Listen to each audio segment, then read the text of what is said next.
વિદ્યાર્થી મિત્રો, આજે આપણે બીજો પ્રેક્ટિકલનો ડેમો કરવા જઈ રહ્યા છીએ। બીજો પ્રેક્ટિકલનું નામ છે કેટરપેન્ડ્યુલમ। અહીંયા તમને દેખાય છે કે અહીંયા કેટરપેન્ડ્યુલમ છે। અહીંયા સળીદાર ઉપર એક અને બે સળીદાર ઉપર કેટરપેન્ડ્યુલમ લગાવ્યું છે। તમે F5 માં પણ પેન્ડ્યુલમના પ્રેક્ટિકલ કરતા આવ્યા છો। સાદું લોલક, અહીંયા કેટરપેન્ડ્યુલમ છે, સંયુક્ત લોલકના પ્રકારમાં આવે છે। બે લોલકના પ્રકાર છે, સાદું અને સંયુક્ત। તો સંયુક્ત લોલકના પ્રકારમાં કેટરપેન્ડ્યુલમ આવે છે। હવે એમાં આપણે શું કરવાનું છે? કેટરપેન્ડ્યુલમની અંદર બે દૂરના પોપ છે દૂરના બે, એમાં એક લોખંડના લાકડાનો હોય છે।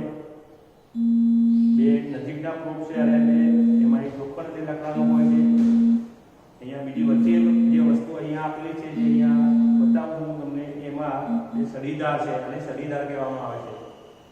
એક બાજુની સળીદાર એટલે કે જે દૂરનો પોપ છે આપણે લખેલું છે કેબલ, એટલે કે એને સળીદાર કેબલ કીધું, અને બીજું પોપ છે સળીદાર કેટું કીધું।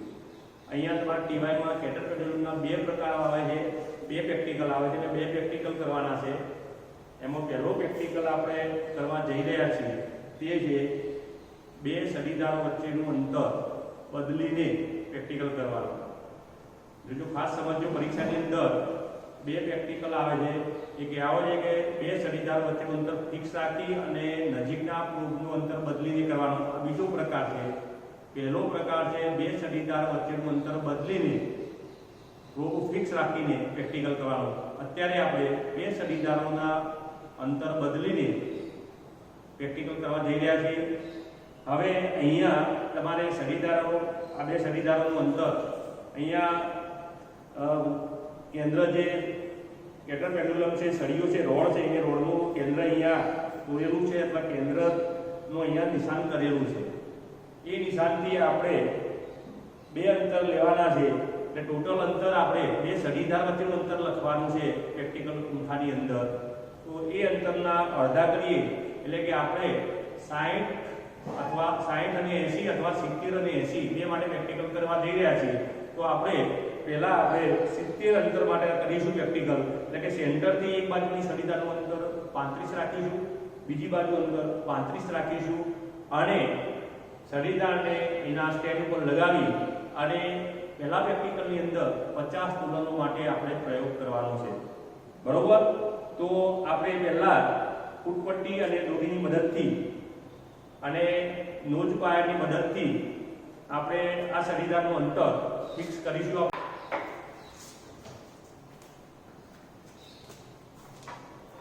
એ પરીક્ષાની અંદર પણ તમે જ્યારે પ્રેક્ટિકલ પરીક્ષા આપતા હશો ત્યારે એક જ વ્યક્તિ પરીક્ષા આપતો હોય છે, એટલે એક જ જણાએ પ્રેક્ટિકલ કરવાનું છે। એટલે અત્યારે ડેમોમાં પણ મારે સહાયમાં બીજા મિત્રો શ્રદ્ધાબેન અને વિજયભાઈને છે, પણ એમને વિડીયોમાં લાવતો નથી, અને પરીક્ષામાં હું એક જ વ્યક્તિ પરીક્ષા આપતો હોય એ રીતે આપણે વિડીયોનું શૂટિંગ કરી રહ્યા છીએ, બરોબર? એટલે અહીંયા આપણે પહેલા તો અહીંથી 70 સેન્ટીમીટર રાખવાનું છે, એટલે કે 35 સેન્ટીમીટરનું અંતર અહીંથી તમને વિડીયોમાં દેખાશે કે અહીંયા ફૂટપટ્ટીની અંદર 35 સેન્ટીમીટર અંતર આપણે ફિક્સ કરીએ છીએ। તો 35 સેન્ટીમીટર અંતર આ સેન્ટરથી આ સળીદાર વચ્ચેનું અંતર રાખવાનું છે, જે આપણે બદલવાનું છે। તો બદલીએ આપણે, કે અત્યારે સળીદાર દૂરના અંતરે છે, એટલે આપણે 35 સેન્ટીમીટર કરીએ, બરોબર? એટલે આને ખોલી નાખીએ અને આને ખોલી નાખી, જરૂર પડે તો પકડનો ઉપયોગ કરવાનો અથવા નોઝ પ્લાયનો ઉપયોગ કરવાનો। અને સળીદારની ધાર છે એને આપણે અહીંયા આ ધારનું અંતર છે, તમે જો ખાસ જોજો કે આ ધારનું અંતર છે એ 35 રાખવાનું છે આપણે, બરોબર? આ 35 રાખ્યું, આપણે મેં માપીને 35 રાખ્યું, અને હવે આ સળીદારને આપણે ચોકડો ફિક્સ કરી દઈએ। ફરીથી પણ ચેક કરી લઈએ કે અંતર 35 છે કે નહીં। તો જોઈ લીધું આપણે કે અહીંયાથી સળીદારનું અંતર થોડું વધારે છે, એટલે એની પાછળ થોડું નજીક લાવીએ અને 35 કરીએ, બરોબર? એટલે ચોકસાઈથી માપવાનું, ખાસ કે ચોકસાઈથી તમારે માપવાનું, ભલે બે વખત માપવું પડે બે વખત માપવાનું, પરંતુ ચોકસાઈથી માપવાનું। ઓકે, હવે 35 કરી દીધું આપણે આ બાજુનું અંતર સળીદારનું। હવે બીજી બાજુનું અંતર આપણે 35 કરી દઈએ, ફરીથી પાછું માપીએ આપણે 35 સેન્ટીમીટર। અહીંથી આનું અંતર 35 કરવાનું છે, એટલે સળીદારની જે ધાર છે ને એ એક જ પોળી રાખજો, એટલે તમને જો દિવાલ ઉપર નડે નહીં, એનાથી સ્ક્રૂ છે ને દિવાલ ઉપર અડી ન જાય, એટલા માટે આપણે આમ જ રાખીએ છીએ ધાર। અને ફિક્સ કરીએ છીએ, બરોબર. એટલે ફરતી પાછું 35 કરી દઈએ આપણે. ઓકે ઓકે, થોડું વધારે છે, ઓછું આવી ગયું છે, થોડું કાઢવાની બરોબર છે. ઓકે ઓકે, ફરી પાછું એકલા પ્રેક્ટિકલ કરતા હોય ત્યારે તમારે આ બધી મુસીબતો આવવાની જ છે, એટલે તમારે ખબર રાખવાની, બરોબર. ઓકે, હવે આને કારણ કે આના ઉપર વજન બધું આના ઉપર આવવાનું છે, એટલે એને નોઝ પાયાની મદદથી આપણે થોડું ફિટ કરી દઈએ એટલે ખસી ન જાય. હવે આપણે આ અંતર બે સળીદા વચ્ચેનું અંતર આપણે ફિક્સ કરી કેટલું કર્યું? 70 સેન્ટીમીટર, 35 to 70. હવે આપણે K1 આ K1 છે, તો એના બાજુએ K1 ની સળીદાર છે, એટલે કે K1 સળીદાર આને કહેવાય. આ K1 સળીદારને આપણે અહીંયા કાચના બે સ્ટેન્ડ છે, તમે જો સ્ટેન્ડ પર કાચ લગાવેલો છે. કાચ એટલા માટે લગાવેલો છે કે સળીદાર જો અણીવાળી છે અને કાચ છે, એટલે કે બહુ ઓછી સંપર્ક સપાટી આવે એટલે અણીદાર છે સળીદાર, અને કાચ એટલા માટે છે કે એનું ઘર્ષણ બળ ઓછું લાગે, જેથી તમારા દોરડો લાંબા સમય સુધી સતત રહ્યા કરે. એટલા માટે આપણે કાચની બે પ્લેટો મૂકેલી છે અહીંયા. અને અહીંયા કેટરપિલરને નાના દોલનો માટે, નાના એટલા માટે કે અહીંયા જે ટેલિસ્કોપ છે એની દ્રષ્ટિ ક્ષેત્રની અંદર જ આપણા દોલનો આવવા જોઈએ, અને એમાંથી આપણે 50 રીડિંગ લેવાના છે. એક અંતર માટે K1 બાજુથી અહીંયા આના 50 રીડિંગ લેવાના છે. તો કઈ રીતે રીડિંગ લઈશું એ પણ આપણે તમને ડેમોમાં બતાવી દઉં છું કે સ્ટોપવોચ રાખવાની. સ્ટોપવોચ તમે FI થી વાપરતા આવ્યા છો, તો સ્ટોપવોચને આપણે સેટ કરી દેવાની. તો આપણે હવે રીડિંગ લેવા જઈ રહ્યા છીએ. તો કેટરપિલરને નાના દોલનો આપવાના કે જેથી ટેલિસ્કોપની દ્રષ્ટિ ક્ષેત્ર છે એના અંદર રહેવું જોઈએ. હવે આપણે આવા દોલનો નાના આપી, હજી પણ નાના આપશો તો ચાલશે, દ્રષ્ટિ ક્ષેત્રની અંદર રહેવા જોઈએ. અને આપણે રીડિંગ લેવા જઈએ તો સ્ટોપવોચની મદદથી આપણે પહેલા ભાગની અંદર 50 દોલનો લેવાના છે. એક વખત દોલન આપી અને 50 દોલન, તો અહીંથી આપણે રીડિંગ લઈએ કે ટેલિસ્કોપમાંથી 50 દોલનનો એક રીડિંગ આપણે લઈએ. તો ટેલિસ્કોપમાં જોવાનું અને અંદર એક સાઈડે આવે ત્યારે રીડિંગ ચાલુ કરવાનું છે. તો આપણે રીડિંગ ચાલુ કરીએ છીએ. સ્ટાર્ટ. 1 2 3 4 5 6 7 8 9 10 11 12 13 14 15 16 17 18 19 20 21 22 23 24 25 26 27 28 29 30 31 32 33 34 35 36 37 38 39 40 41 42 43 44 45 46 47 48 49 50. હવે જો મિત્રો અહીંયા રીડિંગ 1 મિનિટ 29 સેકન્ડ અને 63 મિલીસેકન્ડ આવ્યું છે. તો આપણે રીડિંગ લખવાના છે સેકન્ડમાં લખવાના છે. તો આપણું રીડિંગ થશે 1 મિનિટ 60 સેકન્ડ એ અને 29 આ, એટલે 89 સેકન્ડ થયું. 89.63 સેકન્ડ આવ્યું આપણું રીડિંગ.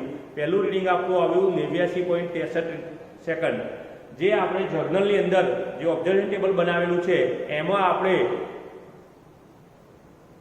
લંબાઈ એક બાજુની લંબાઈ આપણે 70 રાખી છે, એટલે કે K1 ને સળીદારને અનુલક્ષીને આપણે લંબાઈના અનુસંધાને રીડિંગ લેવાનું છે, બરોબર. તો હવે આપણે જનરલમાં જોઈએ આપણે તો રીડિંગ કેવું વધવાનું છે. તો અહીંયા તમે જુઓ કે અહીંયા બે કોઠા આવશે. એમાં પહેલા કોઠાની અંદર 50 દોલનો લીધા આપણે. 50 દોલનો માટે અહીંયા અંતર જે છે એ આપણે અહીંયા રાખ્યું છે અંતર 70 સેન્ટીમીટર, બરોબર. તો અહીંયા T1 બરાબર આપણે લીડિંગ લેવાનું છે 89 સેકન્ડ 89.63 સેકન્ડ.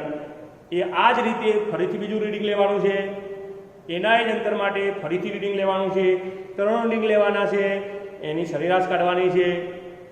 આ રીડિંગ પતી ગયા પછી કેટર પેન્ડ્યુલમને આપણે જે K1 સડીદાર છે એની જગ્યાએ K2 સડીદારમાં એટલે કે ઉલટાઈ નાખવાનું છે. એટલે કે તમને સમજાઈ દઉં કે કઈ રીતે ઉલટાવવાનું. તો આનો જ અંતર માટે આ K1 છે એને ઉલટાવી અને K2 સડીદાર કરવાનું છે. એટલે K2 સડીદારમાં કરી અને ફરીથી જે આપણે એક રીડિંગ લીધું એ જ પ્રમાણે ફરીથી પાછા 3 રીડિંગ લેવાના છે. એટલે કે એક અંતર માટે આપણા રીડિંગ પૂરા થયા. હવે બીજા અંતર માટે જે રીતે આપણે અગાઉ બે સડીદાર વચ્ચેનું અંતર 70 સેન્ટીમીટર રાખ્યું હતું એમ જ બે સડીદાર વચ્ચેનું અંતર 80 સેન્ટીમીટર રાખવાનું છે. એટલે કે સેન્ટર બિંદુથી 40 સેન્ટીમીટર પર એક સડીદારનું અંતર ગોઠવવાનું અને બીજા સેન્ટર બિંદુથી 40 સેન્ટીમીટર બીજી બાજુ ગોઠવવાનું. આ રીતે આપણે ફરીથી અંતરે સેટ કરી અને જે અત્યારે મેં સમજાયું એ જ રીતે ફરીથી પાછા 3 K1 ની બાજુએ રીડિંગ લેવાના છે, 3 K2 ની બાજુએ રીડિંગ લેવાના છે અને આપણા ઓબ્ઝર્વેશન ટેબલમાં એક એક રીડિંગ નોંધતા જવાનું છે. ખાસ એ ચોકસાઈ રાખવાની કે એક જ અંતર માટે જે 3 રીડિંગ લઈએ છીએ આપણે એ રીડિંગની વચ્ચે 1 સેકન્ડથી વધારે ફેરફાર આવવો જોઈએ નહીં. 1 સેકન્ડથી ઓછો ફેરફાર આવે તો તમારી રીડિંગની ચોકસાઈ હોવી કહેવાય. ધારો કે T1 નું આપણે અત્યારે એક રીડિંગ લીધું આવ્યું કે 89.63 આવ્યું, બીજું રીડિંગ આપણું 89.63 ની આજુબાજુ એટલે કે 1 સેકન્ડની રેન્જની અંદર જ આવવું જોઈએ તો જ આપણું રીડિંગ પરફેક્શન કહેવાય. બરોબર? તો આ રીતે રીડિંગ લેવાનું છે. એટલે કે રીડિંગ આપણે બધા રેકોર્ડ કરતા નથી પણ એક રીડિંગથી તમને સમજાવ્યું કે આ રીતે રીડિંગ લેવાના છે. હવે શું કરવાનું તે સમજો કે હવે આપણે આ કોઠાની અંદર આના મદદથી આપણે પહેલો કોઠો કર્યા પછી અહીંયા તમે જો આ પ્રેક્ટિકલમાં એવું છે કે તમારે ગણતરી પણ સાથે કરતા જવું પડશે, રૂટિનમાં જ કરવું પડશે કે આ કોઠાની અંદર તમારા રીડિંગ ધારો કે અહીંયા આપણે જૂનો જર્નલ છે એટલે એના રીડિંગ મેં બધા લીધા નથી પણ નોંધમાં નોંધેલા છે. તો એ રીડિંગના આધારે આપણે ગ્રાફ દોરવાનો છે. પહેલા ગ્રાફ દોરવાનો છે. તો ગ્રાફ કઈ રીતે દોરવાનો તે સમજી લો કે ગ્રાફની અંદર જે અંતર છે એ x અક્ષ ઉપર લેવાનું છે અને જે આવર્તકાળ અહીંયા આવર્તકાળનો જોઈએ આવર્તકાળ કઈ રીતે મળશે એ પણ સમજી લો કે અહીંયા સરેરાશ સમય આવ્યો આપણો 88 તો કુલ સમય ભાગ્યા દોલનોની સંખ્યા એટલે એક દોલનનો સમય આવે એને આવર્તકાળ કહીએ આપણે. આવર્તકાળની ડેફિનેશન પણ તમને આવડે છે કે એક દોલન પૂર્ણ કરવા લાગતો સમય. તો અહીંયા આપણે એક દોલન ક્યારે આવે તો કુલ સમય ભાગ્યા 50 દોલન એટલે એક દોલનનો સમય આવી ગયો. એ આવર્તકાળ અહીંયા ધારો કે 1.76 આવ્યો. બરોબર? K1 માટે. K2 માટે આવ્યો 1.78 આવ્યો. પછી ફરીથી બીજા અંતર માટે K1 માટે 1.78 છે અને K2 માટે 1.76 છે. તો આ ગ્રાફ રીડિંગના આધારે આપણે ગ્રાફ દોરીશું. બરોબર? તો ગ્રાફની અંદર તમે સમજો કે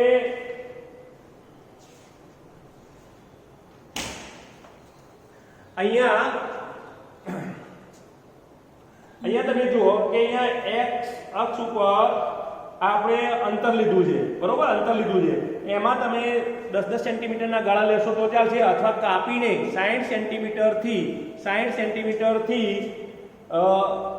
80 અથવા 90 સેન્ટીમીટર સુધીના આપણે વચ્ચે શરૂઆતનું રીડિંગ કાપી નાખવાનું લો તો ગ્રાફ મોટો થશે જેથી બિંદુઓ તમને સારા મળશે. ઉપરા ઉપર બિંદુઓ મળશે નહીં એટલે ગ્રાફ મોટો બનાવવાનો પ્રયત્ન કરવાનો.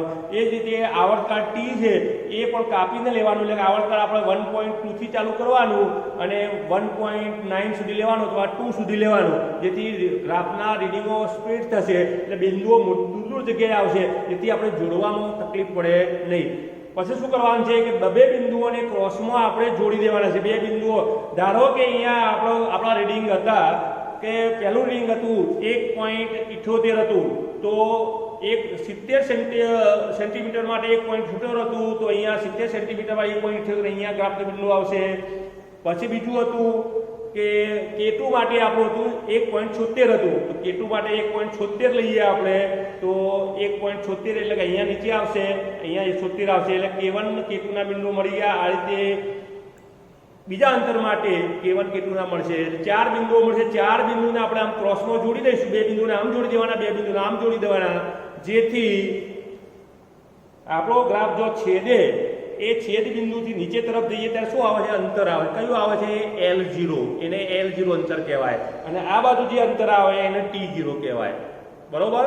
તો આપણે અહીંયા પ્રેક્ટિકલમાં પહેલા પ્રેક્ટિકલમાં L0 નક્કી કરવાનું છે. હજી ગણતરી કરવાની નથી, ખાલી L0 ગ્રાફના આધારે દોરવાનું છે. હવે જો વિદ્યાર્થી મિત્રો આપણે રીડિંગ 50 દોલનોના રીડિંગ આપણે લઈ લીધા છે. જે નીચે ઓબ્ઝર્વેશન ટેબલમાં તમને જોવા છે કે 70 સેન્ટીમીટર માટે K1ને અનુલક્ષીને આપણો સમયકાળ આવર્તકાળ મળ્યો, K2ને અનુલક્ષીને આવર્તકાળ મળ્યો, 80 સેન્ટીમીટર માટે K1ને લક્ષીને આવર્તકાળ મળ્યો, K2ને લક્ષીને આવર્તકાળ મળ્યો. એના આધારે આપણે અગાઉ ગ્રાફની વાત કરી એ રીતે ગ્રાફ દોરી દીધો. આપણે જે ગ્રાફ અહીંયા બતાવેલો છે, આ ગ્રાફ દોરેલો છે. એ ગ્રાફના આધારે આપણે અહીંયા તમે જુઓ કે ગ્રાફના આધારે L0 આપણે નક્કી કરવાનું છે. તો અહીંયા L0 75 સેન્ટીમીટર આવે છે. તો L0 આપણે 75 સેન્ટીમીટર આવ્યો. હવે એ L0 જે 75 સેન્ટીમીટર આવ્યો એના આધારે બીજો ઓબ્ઝર્વેશન ટેબલ આપણું ચાલુ થશે. તો બીજા ઓબ્ઝર્વેશન ટેબલમાં શું કરવાનું છે? તો 75 સેન્ટીમીટર +1 -1 કરીએ આપણે. એટલું અંતર આપણે બે સળીદારો વચ્ચે રાખી અને પ્રેક્ટિકલ કરવાનું છે. તો આપણે શું કરીશું કે બે સળીદારો વચ્ચેનું અંતર 75 સેન્ટીમીટર ± રાખવાનું છે. તો આપણે અહીંયા તમે જુઓ ઓબ્ઝર્વેશન ટેબલની અંદર કે અહીંયા 75 સેન્ટીમીટર L0 બરાબર કેટલું આવ્યું? 75 સેન્ટીમીટર જે અહીંયા લખેલું છે તમે જુઓ. હવે શું કરવાનું છે? આપણે બીજા પ્રેક્ટિકલની અંદર ઓબ્ઝર્વેશન ટેબલ એવો ને એવો છે, પણ અહીંયા દોલનો કેટલા લેવાના છે? 100 દોલનો લેવાના છે. 100 દોલનો લેવાના. પહેલાંમાં 50 દોલનો હતા, અહીંયા 100 દોલનો લેવાના છે. એટલે કે આપણું L0 -1 L0 +1 એટલે L0 -1 બરાબર 75 એક ઓછું થાય એટલે કેટલા થયા? 74 થયું. બરાબર. એટલે કે સેન્ટર પોઈન્ટથી કેટર પેન્ડ્યુલમના સેન્ટર પોઈન્ટથી છડીદારનું અંતર 74 છે. એટલે એના અડધા 37 થયા. તો એક બાજુનું અંતર 37, બીજી બાજુનું અંતર 37 રાખવાનું છે. અને પ્રેક્ટિકલના આપણે K1ને અનુલક્ષીને રીડિંગ લેવાના છે. રીડિંગ કઈ રીતે લેવાના? તો અગાઉના વિડીયોમાં તમને બતાવ્યું મેં કે એ રીતે રીડિંગ આપણે લેવાના છે. એટલે રીડિંગના વારંવાર આપણે વિડીયોગ્રાફી કરતા નથી. બરાબર. કારણ કે રીડિંગમાં એક રીડિંગમાં આપણે 80-90 સેકન્ડ જાય છે. એટલે આપણે એટલો લાંબો વિડીયો થાય એટલા માટે આપણે રીડિંગ તો આપણે એક વખત સમજી ગયા એટલે ખ્યાલ આવી ગયો. ફરીથી આપણે રીડિંગ લીધા તો એ રીડિંગ આપણે લઈએ તો એનો સમય અહીંયા તમે જુઓ T1 K1ને અનુલક્ષીને T1 સમય આવ્યો. ફરીથી પાછા એ જ અંતર માટે ફરીથી દોલનો આપવાના, ફરીથી રીડિંગ લેવાના. જે સમય આવશે T2 જે 1.76, બીજા વખત પણ 1.76 આવ્યો અને T3 બરાબર 1.75 આવ્યો. એટલે 1 સેકન્ડનાથી વધારે કોઈ ડિફરન્સ છે નહીં. એટલે આપણે વેલિડ ગણ લેવાનો અને એનો સરેરાશ શું આવ્યો? તો 1.76. બરાબર. બંને વચ્ચેનો સરેરાશ 1.76. આમ તો થોડું ઓછું થાય પણ થોડી મિસ્ટેક લાગે છે અહીંયા, વાંધો નહીં. હવે સમજો તમે કે એનો આવર્તકાળ શોધી કાઢીએ આપણે. એટલે કે કુલ સમય ભાગ્યા 100 દોલનો. બરાબર. એટલે કે અહીંયા 100 દોલનો એટલે 0.2 કાપી નાખવાના એટલે 1.76 થશે. બરાબર. એટલે આવર્તકાળ T1 આવ્યો.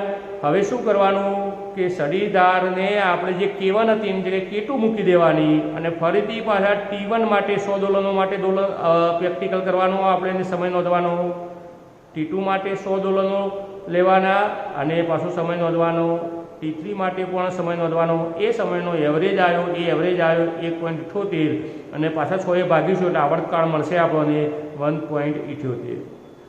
ફરીથી આપણે પાછું કેટર પેન્ડ્યુલમ નીચે ઉતારવાનું અને બે સળીદાર વચ્ચેનું અંતર કેટલું કરવાનું છે? L0 +1 એટલે કે 75 + 1 એટલે 76 કરવાનું છે. એટલે કે અહીંયા તમે જુઓ અહીંયા લખ્યું છે કે અહીંયા 76 સેન્ટીમીટર અંતર કરવાનું અને 76 કર્યા પછી પાછું બે સળીદારોને ફિક્સ કરી દેવાની અને પાછું એના આધાર પર લટકાવવાનું અને નાના દોલનો માટે પાછું 100 દોલનો માટેનો સમય આપણે ચાલુ કરવાનો અને 100 દોલનોના સમયના રીડિંગ અહીંયા તમે જુઓ કે T1 માટેનું રીડિંગ આવ્યું, T2 માટેનું રીડિંગ આવ્યું, T3 માટેનું રીડિંગ આવ્યું, એવરેજ રીડિંગ આવ્યું અને એ એવરેજ રીડિંગને આપણે 100 વડે ભાગીએ એટલે 1.78 આવ્યું. બરાબર. એ જ રીતે 76 સેન્ટીમીટરના માટે K1 માટે લીધો. પાછું ફરીથી ઉલટાઈ નાખવાનું કેટર પેન્ડ્યુલમને અને K2 માટે રીડિંગ લેવાના અને એ રીડિંગ પણ આપણે નોંધવાના છે જે અહીંયા નોંધેલા છે અને એનો એવરેજ આવ્યો 1.76. હવે તમે જુઓ આ 4 રીડિંગ આવ્યો. એક L0 બરાબર 74 માટે અને L0 +1 અને L0 બરાબર 76 માટેનો પાછો ફરીથી ગ્રાફ દોરવાનો છે. એ ગ્રાફ દોરીશું ફરીથી એટલે ફરીથી પાછો એવો ને એવો જ ગ્રાફ આવશે આપણો. એ ગ્રાફ ફરીથી બીજો ગ્રાફ દોરવાનો છે અને એ ગ્રાફ અહીંયા આપણે જોઈએ તો એ ગ્રાફમાં આપણે ફરીથી દોરીએ અહીંયા અને એ ગ્રાફની અંદર ફરીથી આપણો L0 અને T0 આવશે. AL0 અને T0 ને આપણે કેટર પેન્ડ્યુલમના ગુરુત્વ પ્રયોગ જીના સૂત્રમાં કિંમત મૂકી અને ગણતરી જીની કરવાની છે. અને AL0 અને T0 ને આપણે જે એક્ઝેક્ટ ફરીથી જે બીજા વખત જે L0 આવ્યો એ L0 જેટલું આવ્યું ફરીથી કેટર પેન્ડ્યુલમનું બંને વચ્ચેનું અંતર એક્ઝેક્ટ એટલું રાખવાનું છે. કેટલું રાખવાનું છે? L0 જેટલું અંતર આવ્યું, ધારો કે અહીંયા 79 આવ્યું તો L0 79 રાખવાનું, બંને વચ્ચેનું અંતર 79 રાખવાનું. અને K1 ને અનુલક્ષીને રીડિંગ લેવાના, K2 ને અનુલક્ષીને ત્રીજો કોઠો બનાવવાનો નહીં. અહીંયા આપણે લખી દેવાનું ખાલી કે જે ફરીથી ગ્રાફ ઉપરથી જે L0 આવ્યો, ગ્રાફ ઉપરથી જે L0 આવ્યો એ L0 અંતર આપણું ધારો કે 78 આવ્યું તો 78 રાખી અને ફરીથી રીડિંગ લેવાના છે. અને એ રીડિંગ આવશે T1 અને T2 આવશે. એ T1 અને T2 નો ઉપયોગ આપણે ગણતરીમાં કઈ રીતે કરવાનો તે સમજીએ. તો આપણો રીડિંગ કેટલા થયા? તો પહેલા કોઠામાં, બીજા કોઠામાં અને ત્રીજા કોઠામાં અહીંયા રીડિંગ આવશે L0 વાળા, એ રીડિંગ લેવાના છે. અને ત્યારબાદ એની ગણતરી આવશે. તો એ ગણતરીમાં તમે જુઓ કે તે કહ્યું કે L0 અને T0 ના આધારે જ અહીંયા ગણતરી બતાવી છે કે G બરાબર 4π² L0 ભાગ્યા T0 સ્ક્વેર. જે આપણે છેલ્લા વખત આવ્યો એ લેવાનું છે. અહીંયા જે છેલ્લા વખત મેં કહ્યું કે ફરીથી આપણે 79 રાખી અને જે રીડિંગ લીધા 3 દુ 6 જ રીડિંગ આવશે એમાં. એ 6 રીડિંગના આધારે આપણને G મળશે. એ G 994.45 બરાબર CGS એકમમાં આવ્યો, સેન્ટીમીટર પ્રતિ સેકન્ડ સ્ક્વેર, એટલે CGS એકમમાં આવ્યો બરાબર. અને MKS મીટર લઈએ આપણે, એકમ લઈએ તો 9.94 થાય બરાબર. 9.8 ની નજીક આવી ગયું એટલે કે ચોકસાઈવાળો આવ્યો. હવે ગણતરીમાં તમારે ખાસ એ જોવાનું છે કે બેસેલ્સનું સૂત્ર વાપરવાનું છે. તો બેસેલ્સનું સૂત્ર જે છે અહીંયા ફોર્મ્યુલા આપી તમે જુઓ કે બેસેલ્સના સૂત્રમાં ફોર્મ્યુલા આપ્યું છે 4π² G બરાબર into 0.5 T1 plus T2 ભાગાકારમાં L1 plus L2, બીજા બાજુ તમે પ્લસ T1 નો સ્ક્વેર માઇનસ T2 સ્ક્વેર ભાગાકારમાં L1 માઇનસ L2. હવે L1 માઇનસ L2 શું કરવાનું છે? તો L1 L2 માટેને કોઈક સડીધાર ઉપર આપણે આ કેટર પેન્ડ્યુલમને બેલેન્સ કરવાનું છે. અને એ બેલેન્સ કરી અને નક્કી કરવાનું છે અંતર L1 અને L0, જે આપણે પાછળથી આપણે જોઈ લઈએ. હવે એ જે L1 અને L0 આવે એને આપણે આ સૂત્રમાં કિંમત મૂકીશું. T1 T2 તો આપણે જે છેલ્લે રીડિંગ લીધું ને 79 માટે એ T1 T2 આવ્યા, એ કિંમત મૂકી અને આપણે અહીંયા છેલ્લે આપણે કરતા જીને બનાવી દઈશું. તો આપણને ગણતરીમાં આપણો જે રીડિંગ આવશે, જે રીડિંગ આવ્યું ગણતરીમાં એ રીડિંગ આવ્યું 9.9448. જો અહીંયા કેટલું આવ્યું 9.9445, અહીંયા 994.48 આવ્યું, એટલે 994.45 આવ્યું CGSમાં. તો બંને લગભગ સરખા આવ્યા. તમે જુઓ બેસેલ્સનું સૂત્ર અને જીના સૂત્રના આધારે બંને સરખા આવી રીડિંગ આવ્યા છે આપણે બરોબર. આ જી અને આ બંને સરખા આવ્યા છે. હવે તમે જુઓ કે આ ગણતરી કરવાની છે, આ ગણતરી કરવાની છે. પેલું સડીદારને આપણે બેલેન્સ કઈ રીતે કરવાની છે એ સમજી લઈએ આપણે. તો સડીદારને બેલેન્સ કરવા માટે વિદ્યાર્થી મિત્રો આપણે હવે પ્રેક્ટિકલમાં છેલ્લું રીડિંગ જે L1 અને L2 નક્કી કરવાના છે. બેસેલ્સના સૂત્રમાં તમે જુઓ કે T1 નો સ્ક્વેર પ્લસ T2 નો સ્ક્વેર ભાગાકારમાં L1 પ્લસ L2, અને એક બીજા સૂત્રમાં T1 નો સ્ક્વેર માઇનસ T2 નો સ્ક્વેર ભાગાકારમાં L1 માઇનસ L2 બરોબર. એ L1 L2 કઈ રીતે નક્કી કરવાના? તો આ કેટર પેન્ડ્યુલમની અંદર જે કેટર પેન્ડ્યુલમને આપણે એક સડીદાર ઉપર બેલેન્સ કરવાનું છે. તો જે છેલ્લો અંતર માટે આપણે K1 K2 નક્કી કરેલા છે એ અંતર જ રાખવાનું આપણું, અને સડીદાર ઉપર આને બેલેન્સ કરવાનું. આને આ રીતે બેલેન્સ કરવાનું. તમે જુઓ કે સડીદાર ઉપર આપણે જેમાં તાજવામાં આપણે તોલતા હોય ને એ રીતે એને તોલવાનું છે અને સેન્ટરમાં લાવવાનું છે. જો સેન્ટરમાં આવી ગયું, ઓકે. અહીંયા તમે જુઓ હવે સ્થિર રહ્યું એટલે અહીંથી મારે પકડી લેવાનું અને અહીંથી K1 અને K2 નું અંતર માપવાનું છે. તો આટલાથી મારે અહીંથી આપણે પકડવાનું, દોરી અહીંથી પકડવાની, દોરીની ગાંઠ રાખવાની અહીંયા, અને આની સડીદાર K1 સડીદાર એટલે કે આ સડીદારનું અંતર માપી લેવાનું. અને બે સડીદાર વચ્ચેનું અંતર તો આપણને ખબર છે, એટલે કે એક બાજુનું માપી દઈએ એટલે પેલી કુલ અંતરમાંથી બાદ કરી દઈએ એટલે મળી જાય આપણને. તો આ આવ્યું 27 આવ્યું. તો કુલ બે સડીદાર વચ્ચેનું અંતર આપણું કેટલું હતું? તો 75 હતું. તો 75 માંથી 27 ગયું તો કેટલું આવે? 75 માંથી 27 જાય એટલે કેટલા થાય? બરોબર. તો 75 માઇનસ 27, બરોબર. 75 માઇનસ 30 એટલે કેટલા? 40 ને 42, 43 આવશે. કેટલું આવશે? 43. 75 માઇનસ 27 એટલે 40 કેટલા છે? કેટલા છે? 48 વર્ષ 27 7 8 5 48 આવશે, બરોબર. 48 આવશે, બરોબર. 75 હવે 48 આવ્યું, L2 આવ્યું અને 27 આવ્યું L1. તો આપણે લખવાના કેટલા? L1 બરાબર લખવાના 27 અને L2 બરાબર 48 સેન્ટીમીટર. આ સૂત્રનો ઉપયોગ કરી અને આપણે અહીંયા તમે જુઓ કે આ સૂત્ર જે હતું આપણું બેસેલ્સનું સૂત્ર આ રહ્યું, જો L1 અપન L2, તો આ L1 બરાબર આપણા 27 આવ્યા અને L1 બરાબર 27 આવ્યા અને L2 બરાબર 48 આવ્યા. એટલે 27 ને 48 75, બરોબર. એટલે આ સૂત્રની અંદર હવે તમે જુઓ કે આ જે છેલ્લું સૂત્ર બેસેલનું વાપરીએ છીએ એની અંદર તમારે શું કરવાનું કે જે છેલ્લો બીજો ગ્રાફ આવે ને, બીજો ગ્રાફ આવ્યો આપણો બીજા રીડિંગથી ગ્રાફ આવ્યો, એ ગ્રાફના L0 અને D0 નક્કી કરવા, પેલા L0 અને T0 નક્કી કરવાના છે. અને એ L0 અને T0 ના આધારે બીજા ગ્રાફના L0 અને T0 ના આધારે આપણે શું કરવાનું છે? આ બે રીડિંગ લીધા હતા એની જગ્યાએ જે L0 આવે એટલું રીડિંગ બે સડીદાર વચ્ચે અંતર રાખવાનું અને એ અંતરથી આપણે બે રીડિંગ લેવાના.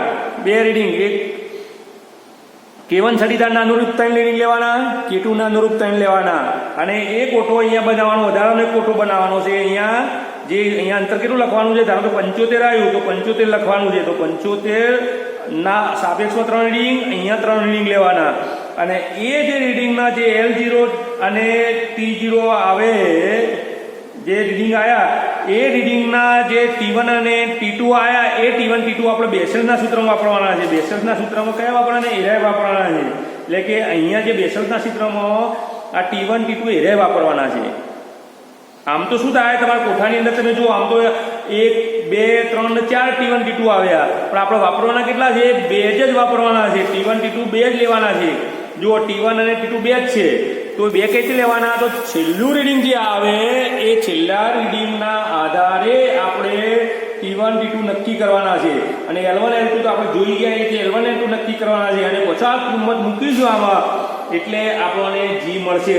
એટલે કે જે આપણે આનાથી G મળ્યો એ G અને આનાથી G મળ્યો એટલે કે કેપિટલ G ના સૂત્રના આધારે L0 અને T0 જે બીજા ગ્રાફથી G મળ્યો એ અને છેલ્લા બે રીડિંગ લીધો T એસના સૂત્રનો ઉપયોગ કરીને G મળ્યો એ બંને લગભગ સમાન મળશે આપણને અને એ પણ લગભગ પરફેક્ટ મળશે. આપણે 980 છે આપણું CGS-માં સેન્ટીમીટર પ્રતિ સેકન્ડ સ્ક્વેર, તો 980 થી થોડો ઘણો વધારે મળે પણ એના નજીકમાં મળશે, બરોબર. તો આ રીતે આપણે પ્રેક્ટિકલ કરવાનો છે એટલે ગણતરીનો ખ્યાલ ના આવે તો પણ આપણે પછી ચર્ચા કરીશું, બરોબર. ઓકે.